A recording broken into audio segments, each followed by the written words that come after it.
I'm going to tell you another little story about life with Richie. When I was a kid, I used to hang around with this other kid named Norman Demeritz, my oldest friend. So one day, him and I are in my father's yard, and we decide we're going to build a clubhouse. And it's a rainy day, but it stopped raining and sun's coming out, but the wood is still wet from the rain. So we start nailing these boards to a tree, and Norman starts driving in this nail, and he's having a hard time. So he says, well, I'm going to just pick up and really wail on it. So he does, but he misses the board, and the hammer goes 180 degrees and stops suddenly. And what stopped it is my head. He hit me right between the eyes with a hammer.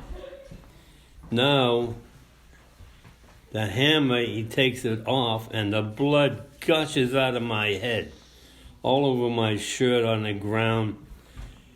He takes and he runs off like a crazy man because he thinks he just killed me. I run in the house, and my mother's home, and I said, Mom, I got a problem here. So I got blood going all the way up the stairs into the house, and she looks at me and she said, oh, we're going to bring you to the hospital. But in those days, there weren't no hospitals. You went to the doctor's office. So my father's home, and he looked at it, he said, put a Band-Aid on, it'll be okay. So my mother puts on a Band-Aid, and it lasts about 3 seconds and gets blown off. So she says, I got to bring him to the doctor. So my father was against it because we didn't have any money, and it was going to cost money. So she brings me to the doctor's, Dr. Warburton on Query Street. We get there, and we rush in, and he sees it, and he says, oh, boy, whatever the problem we got here. So he looks it over, he says to my mother, I got to put some steel clips in his head to close the wound.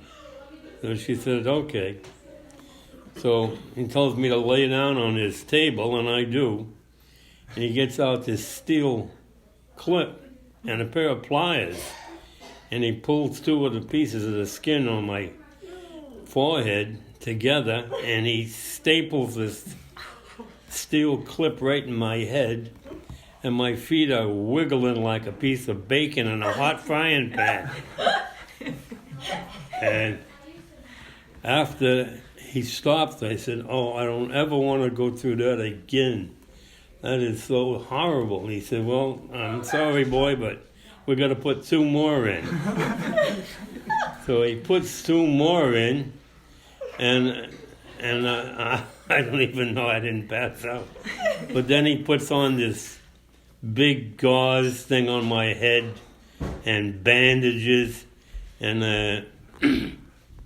it protrudes about 4 inches away from my head. So, okay, we go home. And next day I got to go to school. So I said, hey, I can be cool, man. Did you already have the tattoos at this point? No. Okay. I could be cool. I go to school, and everybody's, what happened to you? What happened? I said, a guy hit me in the head with a hammer, no big deal. So the girls all want to see it, but the guys don't. So I show the girls, and they're all almost puking, from the sight. So I said, well, I'll be okay, I guess, and eventually I was. I took out the staples, but the thing is that all this time it's going by, at the doctor's, Norman Demers thinks he killed me. So he runs home, and he tells his mother, he's a nervous wreck, he's crying and everything, and he said, Mother, what's wrong? So I just killed Richie. I said, don't be silly, you didn't kill Richie, what happened? He said, I hit him in the head with a hammer, and he's bleeding to death, and I killed him.